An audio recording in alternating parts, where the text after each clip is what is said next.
Cadet Nog hooks the crew up with some Saurian brandy. Goldemar is a creature of habit, and Rom is quick with his hands. Hey, everybody, and welcome to the Seventh Rule with Cirroc Lofton. Hello, hello. My name is Ryan T. Husk, and I don't know why I wanted to sound so suspicious there, but I didn't mean to. Today, we're doing a review of Deep Space Nine, Season 6, Episode 4, Behind Enemy Lines, written by Renee Echevarria, directed by, drumroll please, LeVar Burton. This was October 20th, 1997. How you doing today, Cirroc? I'm doing good. I'm doing well. LeVar Burton directed this, huh? Mm-hmm. Nice. It's a good episode. I mean, we're getting into the meat and potatoes of this 5-course dinner. Because everybody knows the meat and potatoes is what everybody's looking forward to in a nice 5-course meal. In Ireland, they're like, preach. But everywhere else, they're like, meh. But yeah, I mean, Season 6, you're going to be hard-pressed to find a boring episode. This is just good stuff from head to toe. From head to toe. Who sings that? Oh God! I just heard. I was like head to toe, and I was like, wait, ooh, baby, who sings that? I don't know. Anyway, who cares? I don't know. I can't tell. I'll tell you what, though. This is something I noticed something when they started this episode that I wish I get more of and had gotten more of up until this point, and that is opening with the captain's log. Episode opens with Sisko kind of, explaining the situation that we're, this is what we've been doing. And I wish I got that almost every episode because the sound of his voice, the way he kind of sets the tone, it makes a nice entryway into the story, in my opinion. Yeah, that's a good point. It sets the table, and he's got a good voice for it. You sit down, you relax, you go, okay, take me away, Captain Sisko and Deep Space Nine. And he does say the Defiant is operating out of Starbase 375, conducting forays into Dominion-controlled space. And it is kind of a necessity for this kind of episode because we need to know where they are, what they're doing. Usually, okay, we open up on Deep Space Nine and Quark has some new plan to get some money out of somebody, whatever. But with this, where they currently are, we need to know what's going on. What's the story? Who's doing what? Where are we picking this up? Are we picking this up 2 months later? Are we picking this up tomorrow? What, it's a great way to start off. And then we get Nog hooking up the Saurian brandy, which is very cool. That's another little nomenclature right there, a little Trekkian thing, right? The Saurian brandy. Definitely. Yeah. Now, Saurian brandy has been used a few times before, and it is in other Trek series. Up until, there was, I think, Star Trek: The Motion Picture. I think one of those movies had a Saurian in the background, and everybody at home can tell me what episode that was. And it was just in the background. And people surmised that was a Saurian. And Linus on Discovery is played by David Benjamin Tomlinson, is a Saurian. So that is the first time we've actually gotten to see anything about a Saurian or hear them speak or anything. Up until that, if you ever just told a Star Trek fan, Saurian, all they'd know is brandy. They'd be like, well, all we know is they have brandy. That's it. They're known for their brandy, and that's that. And they're called Saurians because they apologize a lot. Very good. Yeah, they're Canadian. Or that would be a sorry. Sorry. Yeah, or a Surian. Sorry. Sorry. To all of our Canadian friends, we're sorry. We're sorry. No, we love you. And that's why we make fun. But no, I like the opening with the captain's log, sets the tone right away. Like you said, puts me in the space of, okay, this is where we at in this war saga that's happening. And we see the camaraderie of the ship. I think I mentioned this before in another review that we did, but I think there's a big necessity for a scene like this in which you see the entire crew together, celebrating. You know, they had that ceremony in which, you know, behind you in that picture behind you with the photon, you know, chamber being emptied out, and the ceremony and ritual behind that. I think that's necessary when you are setting a tone for the kind of camaraderie that we see on a spaceship or in the military. These are the kind of moments that validate that what we're seeing feels authentic to me. Yeah, and some people think they want to see a show that's always dark, but the truth is we don't.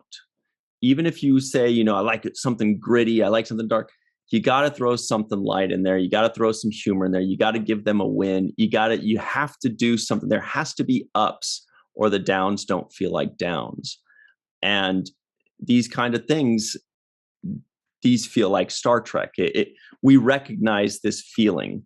So we're like, okay, I'm still watching Star Trek. They're just out in battle and they're doing whatever. There's this huge Dominion war, but there's still, like you said, that camaraderie and that Star Trek friendship and that demonstration that they all, you know, care about each other and that they're all still people that are just trying to survive. They're like, they can't just be warriors 24/7. They got to let loose, get drunk, and play with power couplings or whatever those things were. And then the other thing is, you know, we saw Nog in the opening scene with the brandy, and I think what I really enjoyed about it was his line when he says, you know, I may be a cadet, but I'm also Ferengi. I think that was, I'm paraphrasing, but I just like that it's just a reminder. And you mentioned kind of the human moments. It's like, you know, this is the human, like, hey, I know I'm serving. I know we've got this whole thing going on, and you know, but I also know how to scrounge up some contraband if I need to, because those are my skill sets as, you know, as a Ferengi. So I thought it was a very a good moment for the crew there to kind of show us that they're all in it together. Mm-hmm. Yeah, and then towards the end, when he brings the brandy again, and Sisko's like, don't ask where he got it. And Ross is like, don't worry, I don't want to know. Yeah. Because I thought the same thing. I'm like, did he pay for it? Probably not. I mean, didn't he spend all of his money for the card, the baseball card? So then I'm thinking, did he trade like contraband or Starfleet secrets or intelligence? He's just like, I don't want to know. I just want to take a sip and move on with my life and enjoy it. Yeah. Really good moment there. And then I also, you know, because since we're on the topic of Aron and Nog, I really enjoyed the moment that he had with Chief O'Brien as well. That scene between them where Nog, he's referring to Lieutenant Dax, right? And O'Brien kind of explains to him, like, you know, whoever's in charge, who's ever sitting in that chair is the captain. You refer to them as captain regardless of what their rank is. And I love the way how Nog's like, so if I'm sitting in the chair, like, it was a great moment. And then the comeback from O'Brien, I thought was perfect. It was like, by the time you're sitting in the chair, cadet, there'll be nobody left to call you anything. Yeah, because like if he does end up captaining, you know, the Defiant, it means everybody is dead. It means literally, so he can call himself captain. He can be like, hailing frequencies on. Captain Nog here. Here I am. Check it out, everybody. Yeah, it was a great line, great comeback. And also educating the audience about protocol on, you know, this is how it goes, cadet. We refer to Dax as captain. That's a captain to you now. Mm-hmm. I liked it. Yeah, it's cool because, like you said, it informs us, because anybody that maybe has only watched Deep Space Nine, well, they had Commander Sisko, but by the time he was on the Defiant, he was a captain by then.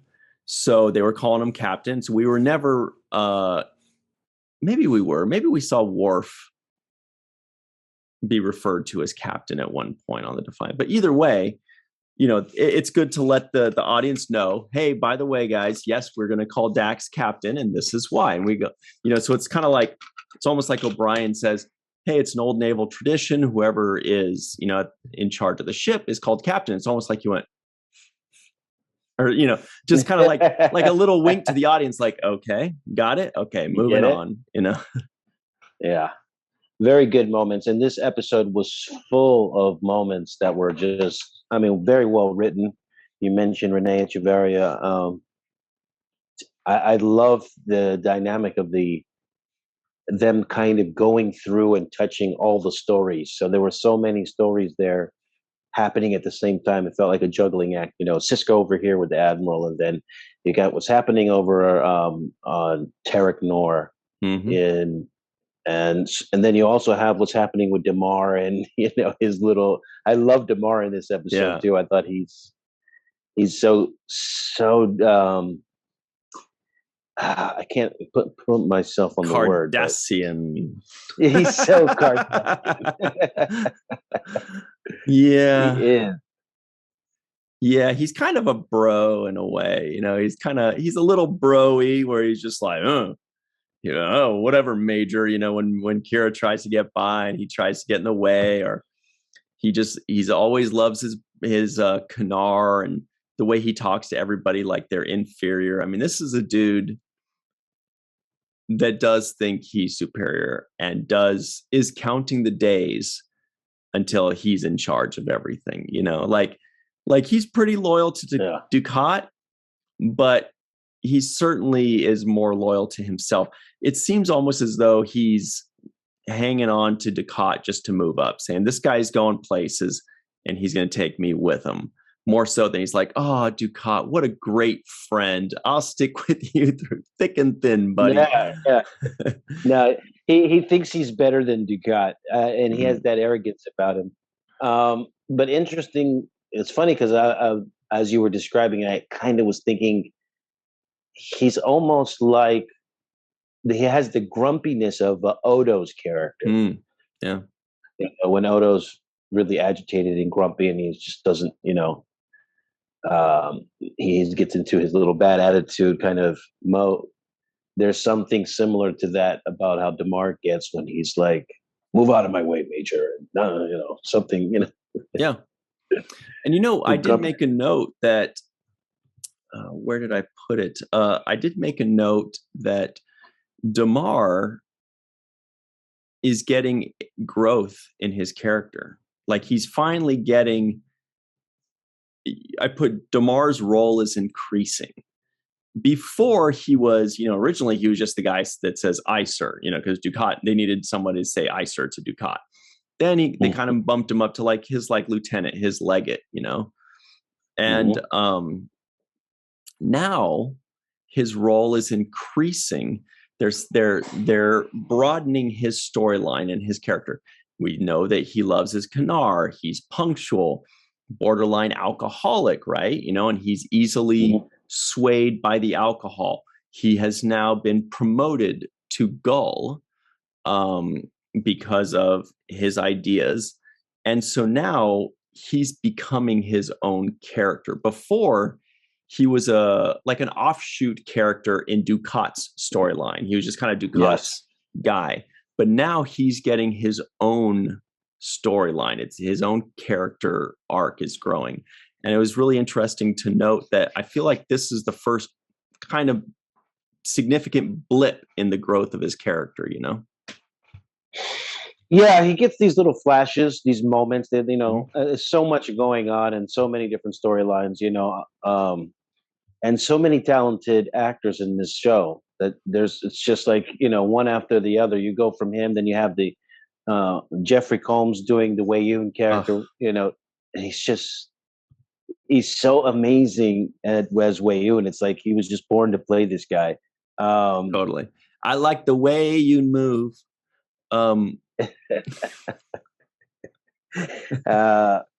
But going back to Damar, you were mentioning his growth, and talking about how you feel like this is like almost his a real big kind of jump in his character. We see him more, and he feels more present.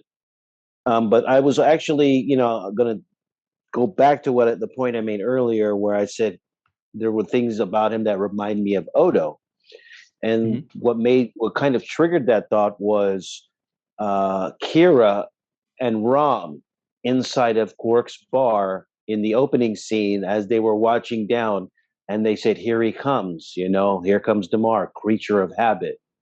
And then when I thought about a creature of habit, Odo is very much a creature of habit, very much a punctual, like, he's here, he makes his rounds. So I felt like there's something, that was one of the things that kind of was the inspiration for that idea. Yeah, that's a good point. Odo is very, very much a creature of habit. And apparently we're being told that Damar is too. And he does carry himself with that sort of brooding confidence that Odo has, obviously Odo has a soft spot in Kira. Damar has a soft spot in Kanar. But you're right. There is a certain, I know what you're thinking. You're thinking of Quark when he said Kanar with Damar or whatever. Yeah, it rhymes. Damar, Kanar. And I thought the same thing before Quark said it. It was being talked about. And then Quark finally said the line, what we were all thinking at some point. But there's a similarity there. And that's another aspect of what this episode goes into, which is Odo's deep love or infatuation, romance with Kira, and how it is, he's starting to view it as a weakness, like as a vulnerability, as something that's, that I think he even said, I wish I didn't, I wish I didn't love Kira so much, because then, then I wouldn't be so vulnerable to these emotions and at her whim, at her will, whenever she wants me to be there. So I thought that was interesting too. Yeah, he says, sometimes I wish I could reach inside myself and tear out my feelings for her. Pretty good. I don't know if we want to get into that whole situation there. I think Melissa's probably going to have a lot to say about that, because she definitely likes to talk about Kira. But there's a lot there. That is a very good chunk of the story. Another good chunk of the story, by the way, is Jake Sisko being part of the resistance, that little 4-person resistance cell. That's so cool. And then when Kira tells Odo, he's like, I thought I said that was a bad idea. And she's like, yeah, well, and I talked about it with Rom and Jake, and then we decided that it was a good idea. Odo, you've been it's an override that just occurred. And now I'm wondering, I'm like, does that mean Jake Sisko convinced Kira when Odo was gone, or that Kira was just kind of like, when Odo was gone, she's like, all right, so here's what we're going to do. I don't know if she needs much convincing when it comes to, joining a resistance and stirring up trouble.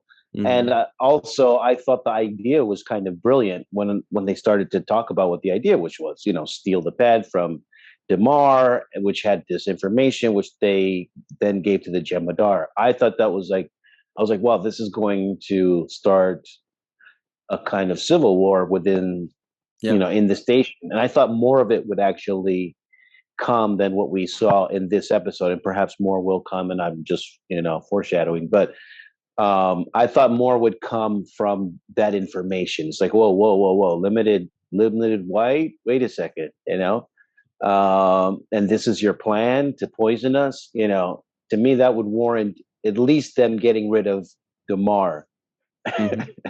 And those scenes, I still can't get enough of the Weyoun and Dukat and Odo and female changeling scenes, like these kind of scenes where Weyoun and Dukat are bickering, and Weyoun is just vomiting on himself to the founder. Like, when the female changeling shows up and then they have their little squabble, but then Wei-Yun says, "We've imposed our presence on you too long." She came to him. She showed up and he's acting like, "I'm so sorry for taking up your time." It's so funny because like she's the one that actually showed up, but he's just groveling, and it's so good. It's so juicy. And what was it that Ducat said, where he said like, I've been doing this battle. He says, "You have, I assure you, I've been intimately involved in all of the battles."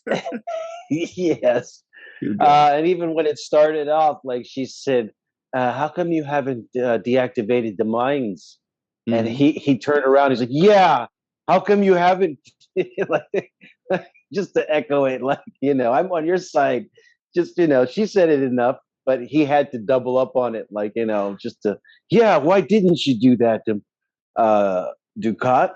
And there were other moments too. The two of them are just, I think the moment where Abbott and Costello. And Ducat, when Wei-Yun tells him to smile, he's like, "Oh my God, we still have to act like everything's fine." He puts his hand on his shoulder. Yeah, and he does it so well with a big old smile, and Ducat's like, "I am smiling." And it looks like it's hurting him. It looks like it's really hurting. Very, very well played out scene. I love how, Wei-Yun throws himself at the Founder's feet when, they show up. He's so much of an ass kisser. And then, yet he's also good at pressing Ducat's buttons and kind of exercising a little bit of momentary, authority over Ducat. He does it in a way where it's believable too, in my opinion. Yeah, because at this point, the chain of command goes like Founders, then Vorta, and then the Cardassians and Bajorans theoretically report to the Vorta. And so he is technically in charge until the female changeling shows up. Then she's in charge. And I can't help but picture the writers and producers when, they made the decision once they had the first episode with Jeffrey Combs as Ducat, and they're like, okay, we've got to bring him back. He's too good. So then they made up the story about how, there could be 1 million of these guys because they're genetically created and cloned. Yeah. Oh, did I say Ducat? Sorry. Yeah, Wei-Yun. And they're just like, okay, this guy's too good. We got to bring him back. So they bring him back, and then they start feeding him more scenes and more storylines. And I can only imagine that every time they write another scene for him, they start picturing. They'll be like, "Oh my God, Jeff Combs is gonna be so good at this," and then they see the scene where because those are not easy lines to deliver. Like when the female changeling says, "Have you done this?" And he's like, "Yeah, have you done this?" Or, "I assure you, I've been intimately involved." Like, it's hard to do that in a way that's kind of believable. And he's just, any other actor, I don't know if they could do it. And he's just killing it. And I feel like by the second or third episode that Jeffrey Combs was in, the writers were writing for Jeffrey Combs. They know what he can do. They're like, this guy is going to knock it out of the park every time. And he does. And I just love watching it. Yeah. I'm just going to push back a little bit on nobody else can do it. And that is, I think there are people that can do it. And one of the people that comes to mind is Andy Robinson as Garrick. I think he can do it. When he plays the, I'm at your command, whatever you need, he plays that pretty damn well too, in my opinion. So sure. He's awesome at just that, I'm at your service, whatever you would like. And so I'm sure he could pull that kind of level of ass kissing that Jeff Combs is pulling off. I mean, as the character, but certainly it's top shelf level that is brilliantly done. And it's almost, because you have to be over the top to pull that off. Yes. And when you go over the top, it usually comes off as phony or not believable or not authentic, because you're like, oh, this guy's going, way too hard.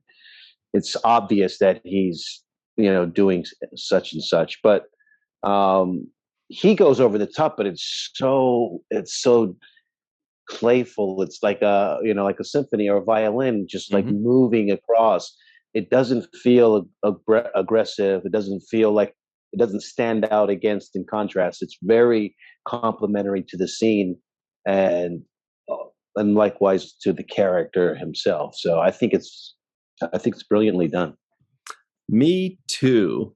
And we'll talk a bit more about it on the other side of this break, because it's just about that time. So we'll be doing that, and we'll see you on the other side on the Seventh Rule. Hello, everybody, and welcome back to the Seventh Rule with Cirroc, Lofton. Yes, sir. We are also joined today by Malissa Longo. It's a Nog episode. Yay! We just barely swooped in from work. Excellent, excellent. My name is Ryan T. Husk. As you know, we're doing a review of Behind the Lines. Very quickly, here are the trivioids of the day. Or are they of the week? I don't know. All right, here we go. The Defiant is operating out of Starbase 375, conducting forays into Dominion-controlled space. Nog hooks the crew up with some Saurian brandy. Gul Damar is a creature of habit. Rom is quick with his hands. The female changeling accuses Odo of intimacy with Major Kira. The female changeling has spent, quote, too much time with solids. Captain Bennett's promotion has come through in charge of Starfleet's new tactical wing. Major Kira says the female changeling is trying to manipulate Odo. Damar has been promoted to Gul. Quark wants to get Damar plastered. Quark shares a bottle of Kanar with Damar. Eons ago, the changelings were like the solids until they evolved. Rom brings Kira a nice fruit basket, and Bashir took over the con of the Defiant when Lieutenant Hart was injured. Lots of fun stuff in there. All right, Malissa. Oh, wait. I know you got a lot to add, but Cirroc, on our break, you said that there was a line you wanted to make sure to hit. Let's hit it. Oh no, this was the line for me. It was Kira when she shows up in Odo's office, and Damar sitting there, and she says, "Hey, where's Odo?" And they have that back and forth. But the line she says is, "Good to know where your boss is." And she just threw that right through him. It was such a good shot, and it was just like stay in line type of thing. And it was one of those do your job moments. And I just thought, wow, she wants to get fierce with it. Mm-hmm. Melissa, how do you feel about all the goodies we were served on this episode with Major Kira? Oh my gosh. I love this episode. It's so good. Yeah. It's a good show when you're talking to the television, and not just talking, sometimes yelling at the television. And this one was I've watched it multiple times before, but it still evokes, it brings you into the episode and makes you a part of what's going on.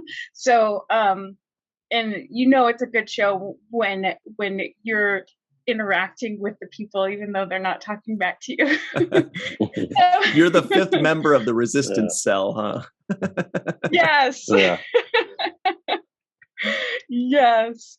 Yes. So there's a lot of goodies in this episode. Well then, Melissa, when you watch this episode, no, go ahead. Sorry. No, I was asking Melissa, when you watched the episode, if you guys, either one of you, felt like you were watching almost a couple fight between Odo and Kira. Did it feel like a couple fight to you? Yes. 100%. Yeah. And I think that Nana Visitor played that so well that it wasn't over the top. It wasn't like, like she was frantic and, acting just so terribly hurt and misunderstood.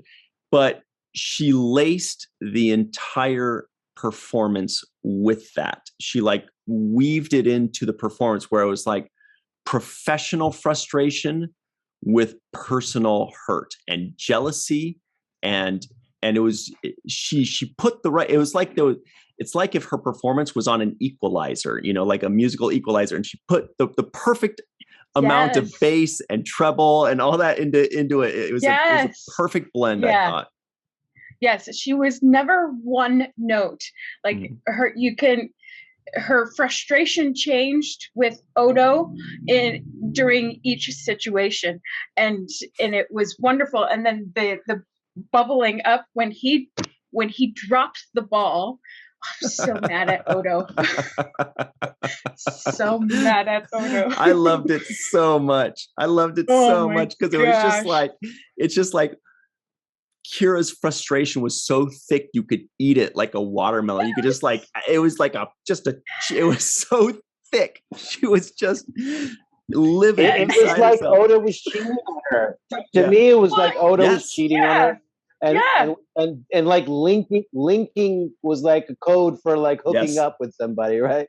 Especially because they did it like so, that was like they did it so intimately. She like touches his hand. She's like, "Yeah, would you like me to stop?" And he's like, "No." It's just like she totally took advantage of that poor sucker.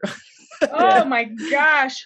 Yes, she did take advantage of him, and Odo let himself be led by her, and I get why, but still, I mean, you still have a responsibility to these people who've defended you and gone to bat for you over the past 5 years, So it's I was so angry at Odo. And Kira had a very good point. Because Kira was like, "You're trusting this woman that did this to you before. And remember what she did for you. Remember when she turned you into a solid and you couldn't be she removed your ability to be a changeling. You remember that? Yeah. This woman has done nothing but lie and deceive you this whole time. So why are you going to trust her?" And so I believe that Kira actually had a valid point there. It also felt like Odo was like kind of quote unquote like cheating. It almost felt like intimate in a very totally kind of sexual way. It felt like that level of jealousy was there when Kira found out, but it was also he was compromising the resistance too. So it wasn't just a personal thing. It was also like doing something here, and you could compromise this. You could give up information. You don't know what she's looking for, Yeah, and it kind of felt like Odo was trying to take the easy way out to suppress his feelings for Kira, to suppress all of the thing,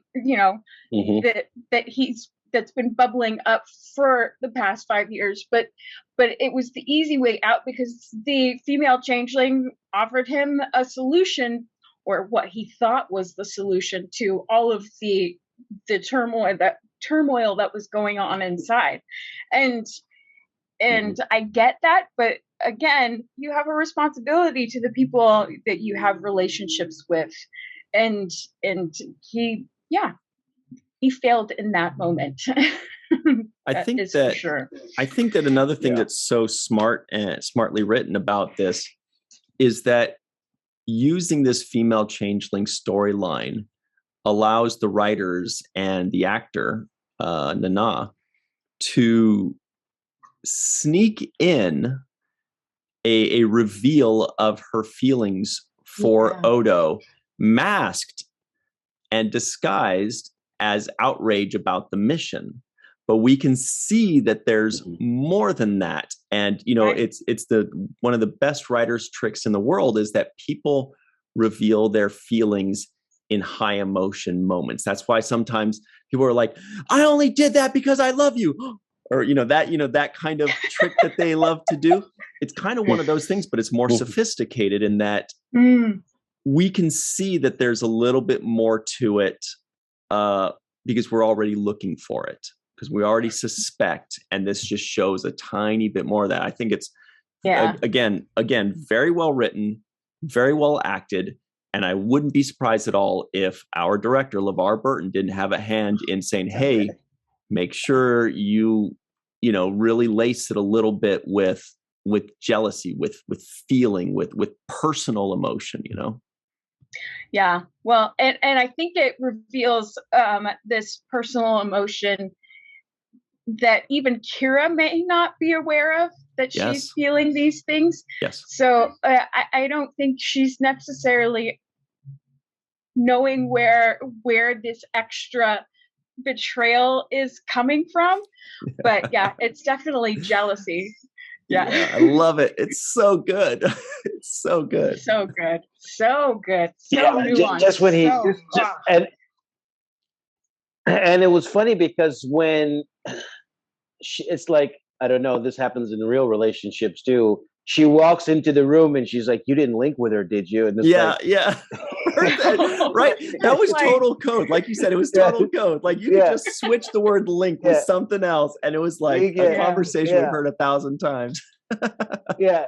And I'm waiting to look, and I'm looking at Odo's face like, is he gonna say he did, or is he gonna come up with a link? Gonna excuse? Lie to her? Well, at least we know. Yeah, is he gonna lie? Yeah, at least we know he's not a liar. And he's like, but she only has the best of intentions. Oh, you wouldn't understand. And she's just like steaming. Yeah. She's just fuming about it. She's like, what? No. It's not what you think. It's real. It's a real thing. Yeah. She's not trying to manipulate me. Oh, it's so good. Well, it made me think, I'm like, maybe this is how cult leaders get their members to join their cults, is to, lull them into well, lull them into I don't know, some you mean as the founder, yeah. Mm-hmm. Yeah, she definitely manipulated him and neutralized him, which is the person she probably should have neutralized. So it was very intelligent on her part. But she neutralized Odo, which could hand the Alpha Quadrant to the Dominion. And you can almost imagine a scene between the female changeling and Kira, in which the female changeling's like, well, sorry, I gave him something you couldn't give him, or you wouldn't get, like almost like a little thing like that, where it's Odo was desperate for love and Kira wouldn't give it to him. And the female changeling just came around strutting her stuff and it was like, come here, big boy, I got what you want. And now Kira's like, oh my God. There's definitely so much there. It's so good. They're such great characters. Oh my gosh. She can definitely say Odo makes her wet, because she did turn into a liquid. Zip, but I want, and she did turn Odo into a solid, right? Yeah, he did. That's true. This is true. Oh my God! I wanted to piggyback off of what you said earlier, though, about the kind of right notes that Kira was hitting. Yeah. And I do agree that she hit those notes brilliantly in this episode. I just felt the tug of her emotions as she was going through this, and the fact that she really was concerned about Rom, right? Like Rom is really like about to be in a life or death situation. He's in the middle of committing a terrorist act, and she is like, you could feel the intensity in that on her character. So I really loved the way she played all of the moments. Mm-hmm. But the other person that I thought played well in this, and I like your take on it too, is I felt Sisko's anxieties and his kind of worries for cute for everybody. Yeah. As he was getting pulled away. So I don't know if I felt like, wow, he did a great job of conveying the emotion of leaving your kids at home alone when you're going on vacation for the first time. Like, I don't know, I don't know if I want to do this. Yeah. And I don't know how they were able to pull off. There was that one moment at the end where Admiral Ross says, well, what do you say we get back to work? Right. And Sisko, I'm sure in the script it says, Sisko takes one last look at the crew, watches them celebrating, and follows along, or something. There's something that just writes in that moment. But there was something in the directing and the acting, and the camera angle, the look on his face, the music.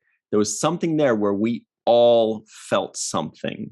We were all able to feel what Sisko's feeling right there, which is like, I wish I could just be with them. This is my family. This is I wish I could, and it was just all there, and there was no line, and it wasn't heavy handed. It wasn't to the point where they kind of forced it on us. It was just a little look and a little moment, and at that moment, it just all hit us right there. I mean, there was more to it in a previous scene, 10 minutes prior, but that was the one I thought that was just beautifully delivered. Yeah.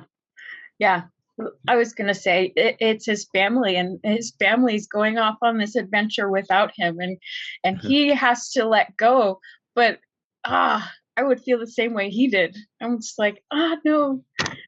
Promotion is great, but I'd rather be with them. Yeah. To me, I felt like he was like the guy looking in the window at a family opening Christmas presents around the tree. He's like, man, I wish I was there. Yeah, what are those feelings? And even when Admiral Ross asked him, when he says, I need you to come aboard and work on this project with me, and we're going to give the reins to Dax, and you see his hesitation there, and Admiral Ross follows up and says, well, is Dax capable of doing that? I mean, do you think she can handle it, or something to that effect? And you see Sisko's like, no, of course. Yeah, no, of course. Yeah, no, she can, she's capable. She can handle it. That's not why I'm so upset about. That's not the problem. No. That's not it's kind of like a kid where he's like, you don't think you can do it? He's like, well, yeah. Well, I don't want to. It's because I don't. I know. But that's my family. That's my crew. That's my ship.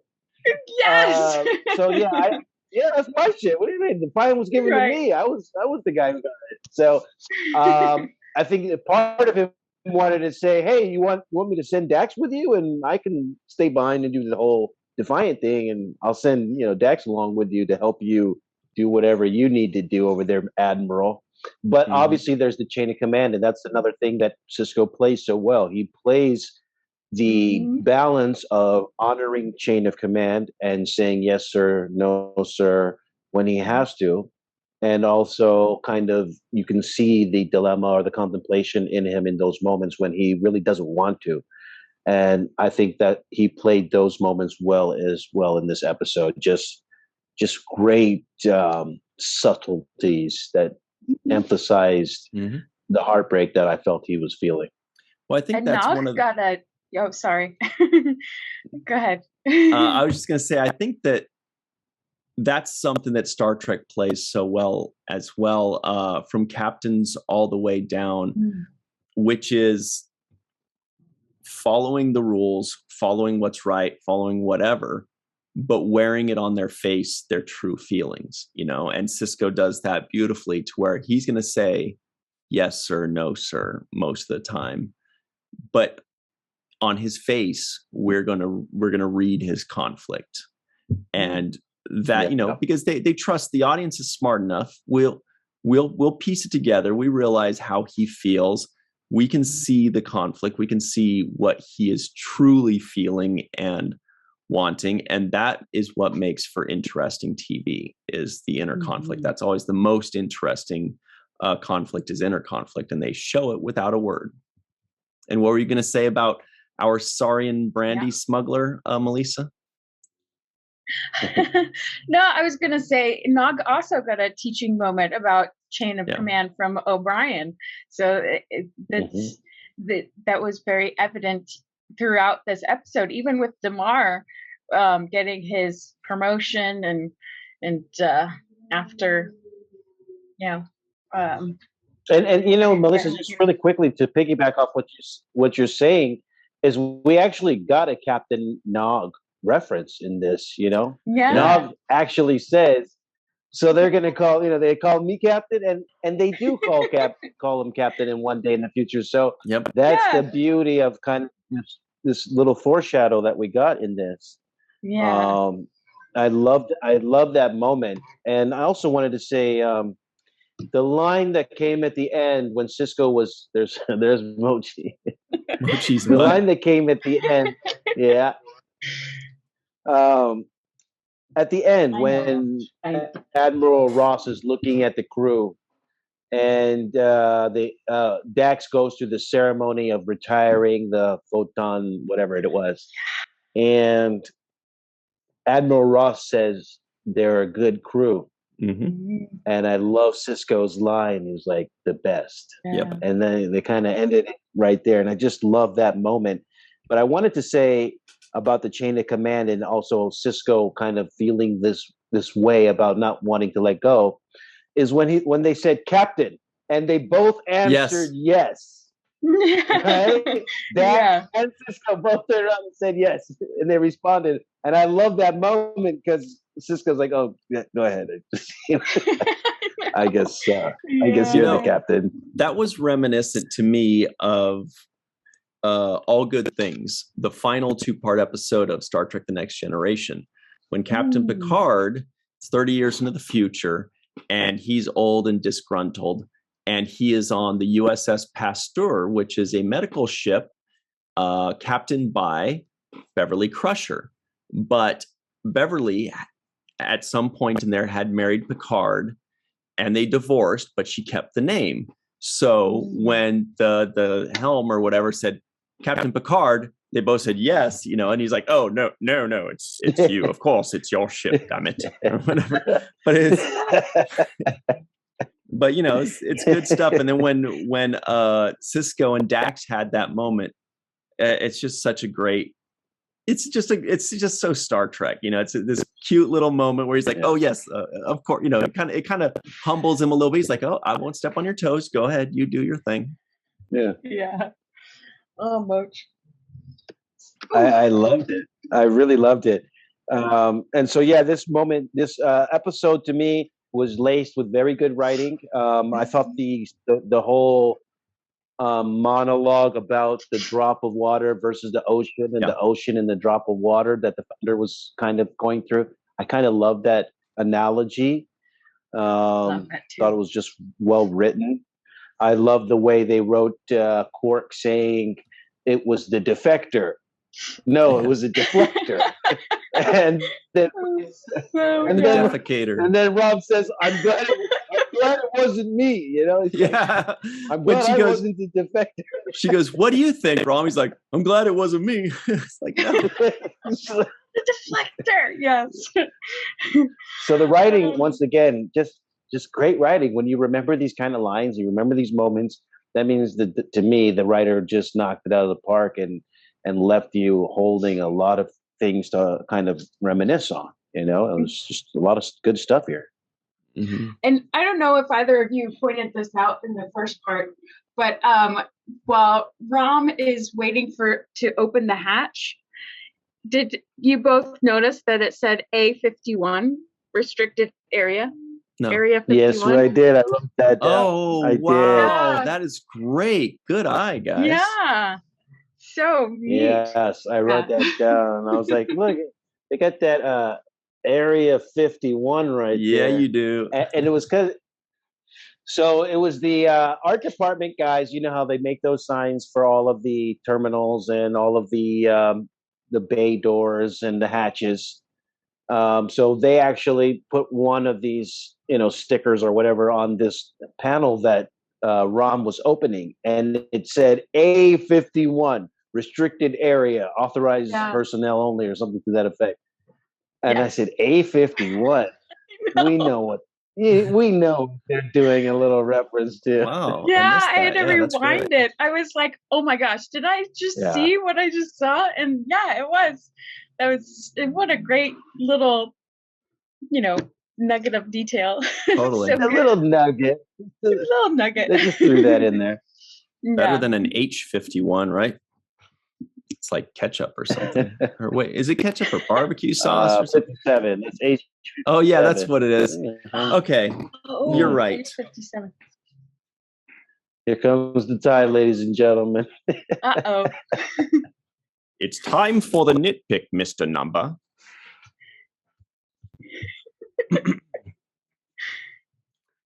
When they keep stacking up those power cells, just barely leaning, they're going into battle. They're going to knock them all over, and then they got to keep putting them back up. They should put it in a more secure place. Yeah. Yeah, I was wondering about that too. Like a wine rack or something. Yeah, wine rack. Wine rack It's Colby. not going to stay there. Right? Wine rack Colby. It's gonna stay up. And now, Jake Sisko guesses the IMDb score. I mean, I love this episode. I'm going to go a little bit like an 8.4 on this one. I want to go even higher, but that's my low ball estimate because I really think this was a fantastic episode. All right. The answer is, we'll tell everybody on the free-for-all what the answer is. So stay tuned for that. And nice. I know, why didn't we think of that sooner? We do want to give a very special thanks to Carmen Shamwell, a.k.a. Skillet, TJ Jackson-Bey out in Missouri, Skillet. Bill Victor Arucan, Homer Frizzell, Eve England out in Wales, Yvette Blackmon, Dr. Anne-Marie Segal, Titus Mohler, Tim Baum, Susan B. Gruner, John Mann, Darlena Marie, and Rex A. Wood. We'll be right back on the Seventh Rule with the free-for-all. Hello, and welcome back to the Seventh Rule for your free-for-all with your special guest tonight, Miss Malissa Longo. Hello. Mr. TJ Jackson-Bey out in Missouri. Hello. Mr. Timothy Baum, looking like he has got some kind of plans going on right now. Nice. Dr. Sue Gruner. Mr. Homer Frizzell, somewhere up there in New York. That's right, Scott. It's good to see you. It's good to see you, Scott. Our old friend Ryan T. Husk. Hello. He's up here for me. I don't know where he's at there. And everybody's buddy, Cirroc Lofton. Hey. Hello. All right. So as promised, very good, Scott. By the way, everybody listening in and everybody watching, when Scott first started talking, they couldn't see because we had it on speaker view, so it only had it on you, Scott. So the reason he was laughing is because I and maybe a couple others were trying to distract him. I'm just giving you the cover because otherwise people that are watching will be like, what's he laughing at? What's the problem here? Okay. Bouts of laughter. So at the end of our previous segment, Jake Sisko guessed that IMDb and the people rating the show on IMDb gave this episode a score of 8.4. Does anybody else have any guesses? Or if you don't already know? I have a guess. I'm going to give it 8.1. It has to be 8 point something. Damn it. Yeah. All right. $1. I guess a 10. So if it's anything over everybody else, then I got it. All right. So the person that got closest without going over is about to be spotlighted. And the survey says, hey! Come on down! Come on! Time. TJ Jackson-Bey. The answer was 8.0. 8.0. So that $1 was a very good bet. Wow. Dang it. And these episodes are so great because they leave you hanging. Yeah.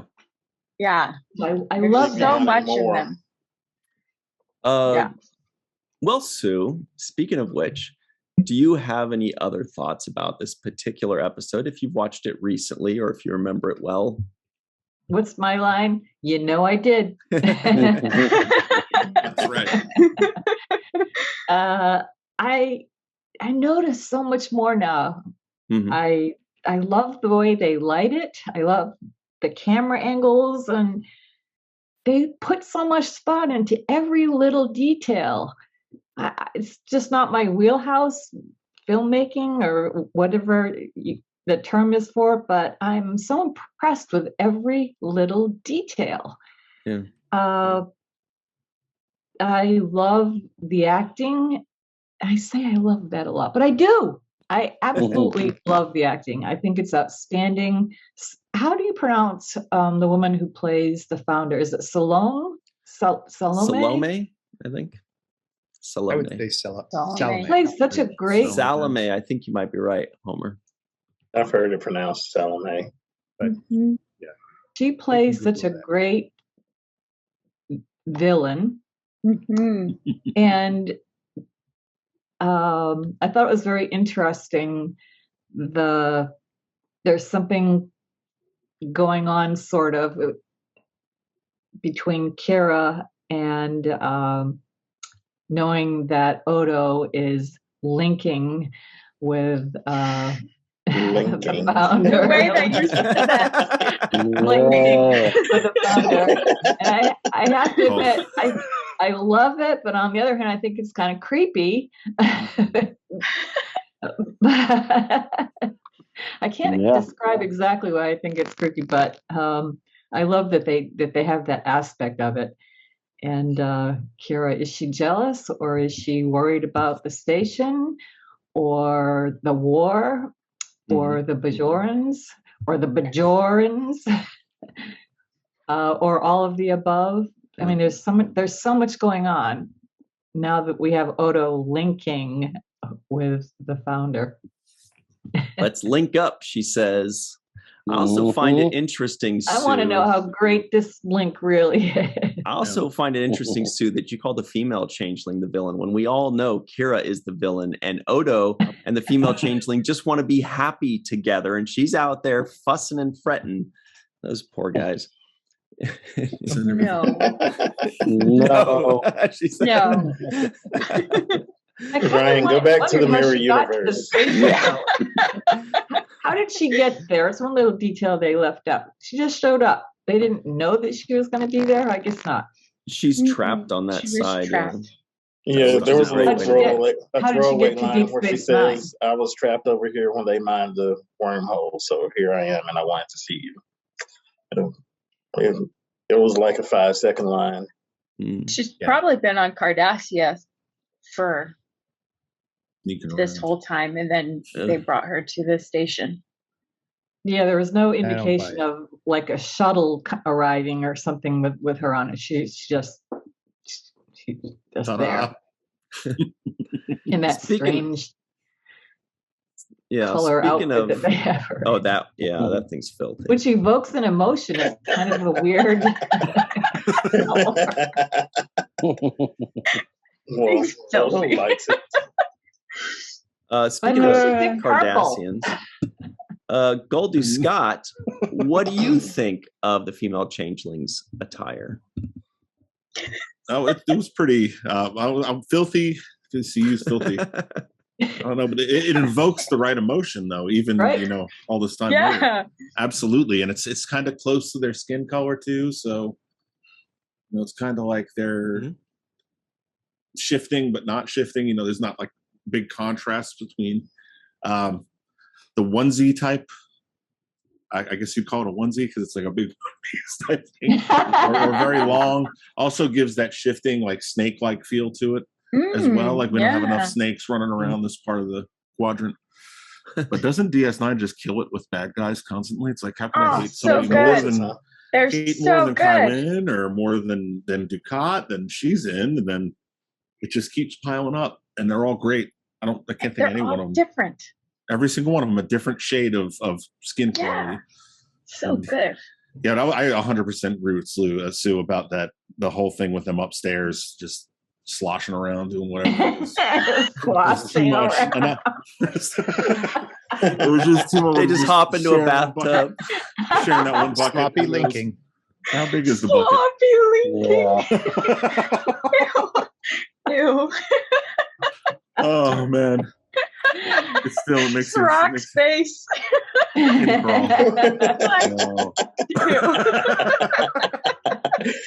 Washing is sloppy linking. The sloppy link. That's Lord, hard to yeah, there we go. swallow. Oh, easy. We'll have to get that out in post there, Tim. Yeah. That part out. Take that out. Hey, you got a silent laugh from Grandpa One. You're winning. I did it. Now I need a head shake from Homer.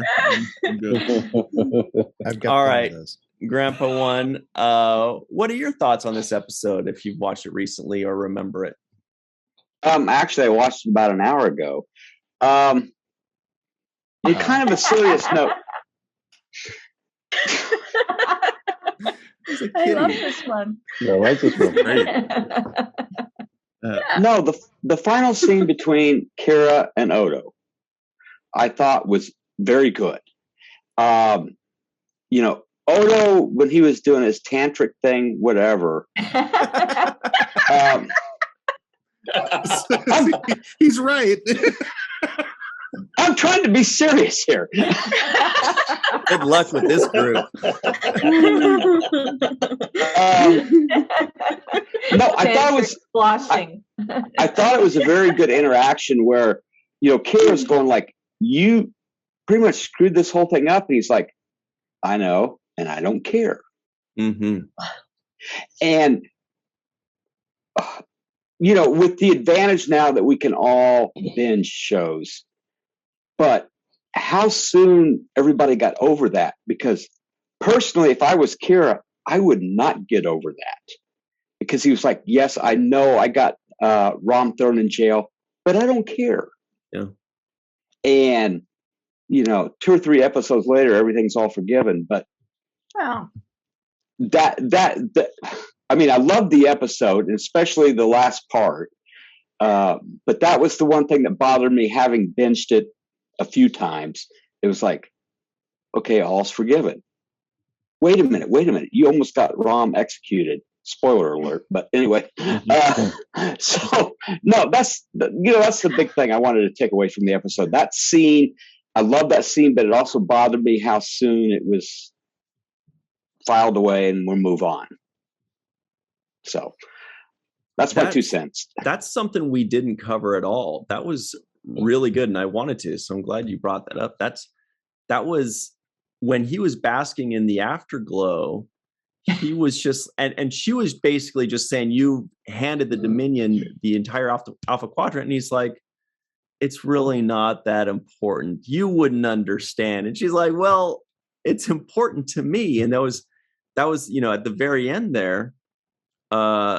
He's like, and she's like, you just handed. Oh, that's what she says. You just handed over the Alpha Quadrant to me and to the Dominion. And he says, well, I was in the link. Like that's Hey, what are you gonna do? Yeah. But we wouldn't understand because we're solids. Mm-hmm. But Yeah. Yeah, that's good It stuff. just seems so unlike Odo too, because he's so responsible. He's so, dependable usually. For him to be like that careless and have something that important and that pressing to pick that moment to link with her seems just a little ridiculous. Typical man. He could have done it at any other time. In the past, he's kind of apologized for linking. In this case, he's like, I don't apologize. Mm-hmm. I was in heaven. You don't understand. I don't care if the Alpha Quadrant's gone. I'm part of the link. And if I were Kira, that would be the end of everything. You're no longer a friend, a colleague, or whatever. But well, I mean, he does redeem himself coming up, but yes. No spoiler alerts, but spoiler alerts. But yeah, I loved it when she said, "I don't know what you were thinking." Great. And she came up there smacking that door handle too. Just wham! That's it the second time. I thought she might slap Odo. Yeah.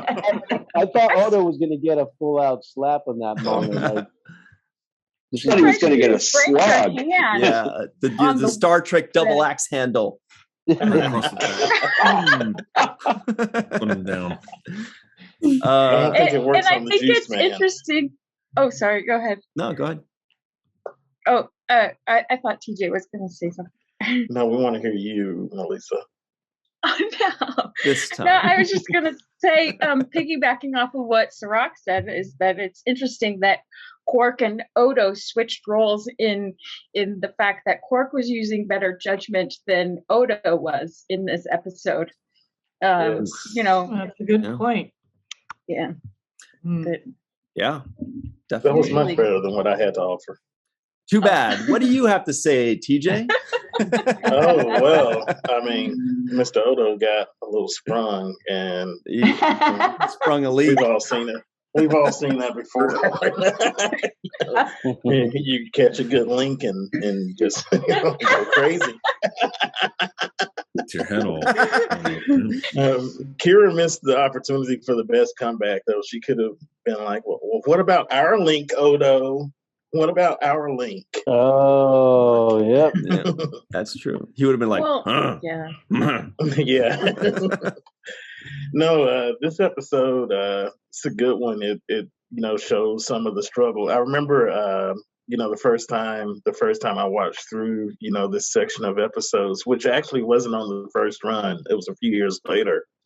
But I was glued to the screen, and I wasn't quite binging as fast as Grandpa One. So I was like, oh snap, like what's really going on? Like the Defiant hasn't been there in weeks, and like, are they even coming back to the station, or like how does this get resolved? I don't know.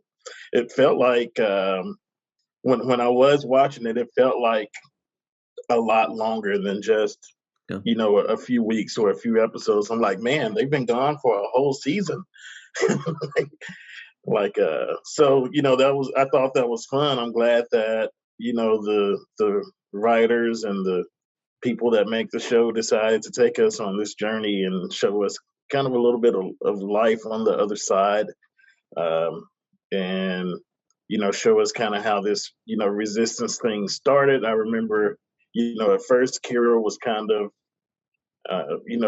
following along in the day to day, and then she gets snapped out of that and starts fighting back, and we see it build up to this point, and now we see Odo kind of start slipping in his own manner, and the female shapeshifter doing her thing, springing it on Odo, and like, man, wow. So great episode, and great journey that the writers took us on. And the only thing I was going to say when Melissa was speaking, that I don't think the double fist punch or nerve pinches or any of that stuff works on the Juice Man.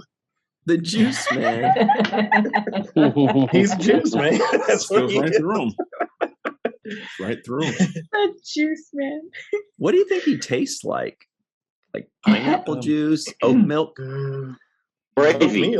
Oatmeal. castor oil. Oatmeal. Chicken, castor oil, yeah. Like the bucket. I wonder if anybody's ever tried it. Like, let me have a sip of Odo. Oh, No. take that part out. I didn't say it. Get down. If it's with a beer chaser, I'll do it, Yeah, you will. That's Microwave, Kira after Microwave them, yeah. later on. One of the funnier lines, I think, in the episode was drunk Quark saying, "I want to sell root beer again." Yeah. Love Like, I that. don't like these Cardassians, and the Jemadar just stared at me. Yeah. Yeah. Speaking of Profit which, more root beer. Homer, your That's right. thoughts.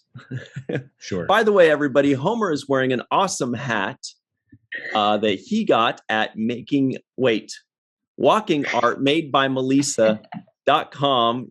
The link is in the description box below, whether I say it right or not. The link is there. Scott Let's is go to wearing the great link. Right. Very good. It is a great link, isn't it? Scott is wearing a virtual TrekCon shirt. Melissa's wearing a Walking Art Made by Melissa shirt. And Sue is wearing an awesome Jake Sisko shirt that you could get at our Teespring store. Also in the great link is in the description box below. All right. Homer, please continue. So sorry. Sure. So I think a lot of good stuff has been covered. So I'm just going to just touch on a couple things that we haven't yet. So I think that the writers did a great job at the very beginning giving us information that would have been just ordinarily exposition, but we're seeing Damar show up at Quark's, and we're learning some things about him and his character as well. That he is drinking a lot of Kanar, and that we learn about this plan that he has. And that's the premise for the entire episode, aside from the fact that the Defiant is going to go through some sort of gravitronic field pulse something. So I think they did a great job doing that. And the whole relationship between Odo and the founder, aside from it being sloshy, is kind of creepy. And I was really, really disappointed in him. And I got a feeling that when he first time referred to her as Nerys, and the founder is there, and the second time it's as Kira. And so you're like, uh-oh, something has already changed here. And then I was just, I couldn't believe his character would have let that happen to Rom. But again, I am skiing. And so I don't have all the information at my disposal, but I thought it was distracting. No, I just didn't believe his character was going to do that. But again, I haven't been in the Great Link, and I'm a solid, so I don't understand. Yeah. Very good stuff. I mean, it's such a great episode. I think. Yeah, I think it should be higher than on 8. that. Well, that's our job, everybody. We got to bring it up, give it a little boost. It deserves, because these Deep Space Nine ages so well. Yes, and so really I think when people revisit it, they'll be like, oh, this should be rated higher. I think. Yes.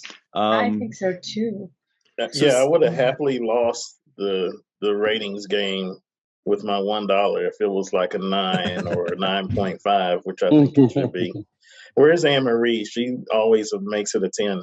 Yep. Yeah. This is definitely the 10 type of episode, I think.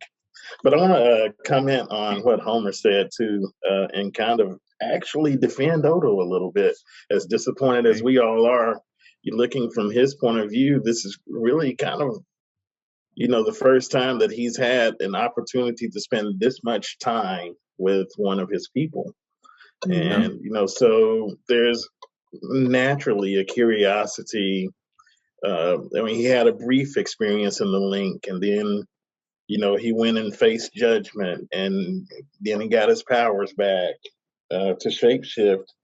And so, there's got to be this natural curiosity in him to explore that. Homer's shaking his head, and I feel the same way from the viewer standpoint, but from Odo's point of view, I can just imagine being curious all of these years about where I came from, and now having an opportunity to explore that a little bit and getting carried away with it.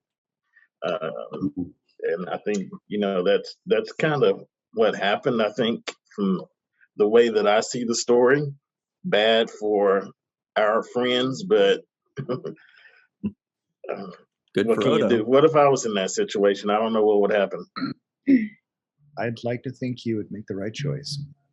Yeah. What is the right choice, Homer? You would think that Not what Odo did. what Odo did other choice. wasn't the right choice, but I kind of see where TJ is coming from too, in that Odo's been searching his whole life for his people, and he's been out, on his own for over 100 years. And, that this is the first time he's actually got an in-depth look at who he is and where he comes from and the things that make him who he, go. But he's also discounting all of the stuff that he's been brought up with. I mean, why does he choose to look the way he does? It's because of the influence of Dr. Mora, and who reared him. But he's looking past that. It's like a kid who's been abandoned by their family, but is so desperate for that love from that abandoned family that everything else doesn't matter anymore. And so Right. It's not the right decision, but I can definitely see why he's going that path for the moment. Yeah, you definitely shouldn't forget about the people that have supported you all of these years. No.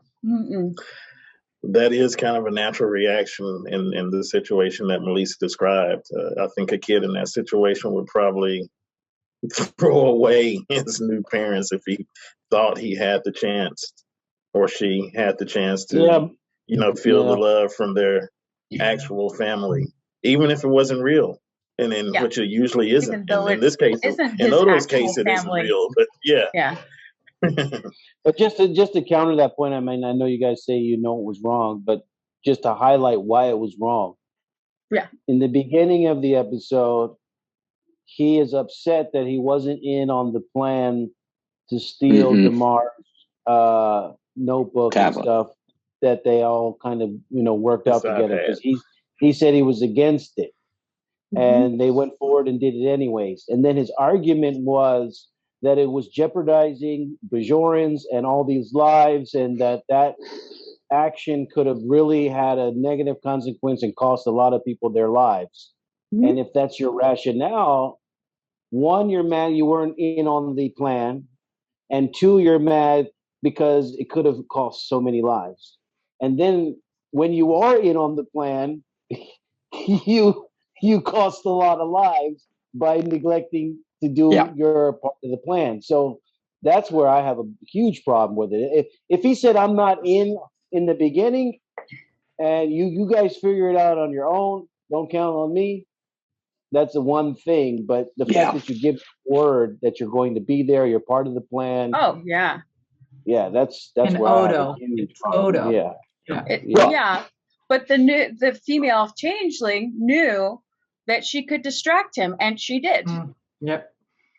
And she knew which way to distract him. It's like, I don't want to get into politics, but it happens in politics and media all the time. Yep. Is you distract them or deflect from the actual issue that's going on. And she neutralized him. I don't know. I don't know if dudes have ever been distracted by a female. I don't buy it. I don't think that's for the history of the show and also the space station. Odo's kind of been Switzerland. Yeah. Right. And the problem with being neutral is at some point you're going to have to pick a side, or you're going to be the enemy of both. And we're in the 6th season now. He's already made his decision. He's behind Deep Space Nine. And then all of a sudden, he's like, oh, wow, this is kind of cool being in the link. So, you're all going to die, but I'll still be in the link. Yeah. So, I mean, it's early on, I would have been okay with the interaction and everything, but we're in the 6th season. He's already made his choice. He's in love with Kira. He's been a solid. Now he's back to being a founder. But then all of a sudden he's like, I don't care about anybody. I like the link. It's a high. So it does seem euphoric. Yeah. It is a high. Do you think that it's like scarier because he was on the side of the Cardassians during the occupation? Do you think that makes it scarier? Like, had he fought with the Bajoran resistance during that time, would it be scarier him making this choice now? Or is it scary because we kind of don't know? He did let some people die in the past working on it. And his attitude was, I'm staying out of the whole thing. Well, okay, that's scary in itself. I'm not getting involved. Okay, people are going to die. At some point, you're going to have to get involved. And he did. And then all of a sudden, in this episode, he's like, okay, I'm okay with it. So well, him absolving himself of any responsibility is no bueno. It's like, it has nothing to do with me. That's what he said. It has nothing to do with me, but it does. It has everything to do with you. You could be the deciding factor of how this goes. And he picked the wrong choice. Oh. Yeah. And I think like the disappointment is heightened because of, I think that scene that we described as awkward where, Kira's like, please don't link with her again. So she already knows that this is going on. And, to me, that was like already the compromise factor. Like you should have made a B plan at that point because you know that that, I mean, Odo's just been so dependable that she takes this leap of faith and depends on him anyway. Mm-hmm. And I think that's why she was so let down. It's because they had the talk right before it happened. And like, I mean, if she knew that it was happening, like as she was calling him, she'd probably be just that much more, not happy about it. Well, speaking of not happy about it, looks like we're just about out of time here. But this was a lot of fun. I mean, all these episodes have so much to talk about now. And I'm sorry for ending a sentence in a preposition, and I know that's, disallowed, but sorry about that. But we do want to say a very special thanks to Scott, Homer, TJ, Tim, aka Grandpa One, Sue, Melissa, thanks for popping in the middle of the show. Melissa sped home from work just to make it for the second segment. So very, very special thanks there. That's really cool. And everybody at home, remember, Cirroc Lofton is wearing a Poetic Justice shirt, which is like so cool. And everybody's commenting. Yeah. It's really cool. So for Cirroc and myself and the coolest guy ever, Mr. Aron Eisenberg, and for those of you that are just listening in, there's a cute little kitty in the corner of our immersive video, and everybody that's watching for the cat. I'm not thank you cat. There should be a cat. There should be a filter there for that now. Yeah. That's funny. I know, I'm looking for it. Anyway, so everybody at home, thank you so much for joining us.